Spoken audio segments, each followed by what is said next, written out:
அதாங்க அந்த நாட்டு அந்த மாநில மக்களுக்கு என்ன செய்ய போறோங்கிற நலத்திட்டங்களை சொல்லுங்க. இப்ப திமுக அரசு எப்படி வந்துச்சு, மக்கள் மன்றத்தில் எப்படி வெற்றி பெற்றோம்? நாங்க நலத்திட்டங்களின் வழியாக வெற்றி பெறோம். மகளிர் உரிமை தொகையின் வழியாக திமுக வந்து இதையெல்லாம் நாங்க செயல்படுத்த போறோம் என்கிற அடிப்படையில் வெற்றி பெறாங்க.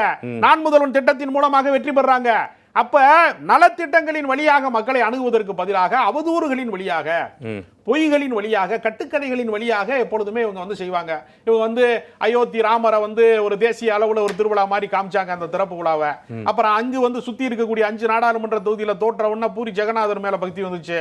அப்புறம் கொஞ்சம் தூரம் நகர்ந்து வந்து இப்ப சிவனுக்கு பக்தி ஆயிட்டேன், நானு சிவன் மேல ரொம்ப வந்து இதாயிட்டேன், நானே சிவனா மாறி அப்படியே கரைஞ்சு உருகிட்டேன் அப்படின்னு ஒரு கதை சொல்றாங்க. அன்பே சிவத்தை பற்றி குஜராத் கலவரத்தில் வந்து ஈடுபட்டவர்கள் பேசுகிறார்கள் என்பது பெரிய வரலாற்று முரணாக இருக்கிறது. இவர்கள் எத்தனை கலவரங்கள்ல எத்தனை வன்முறைகள்ல ஈடுபட்டிருக்காங்க.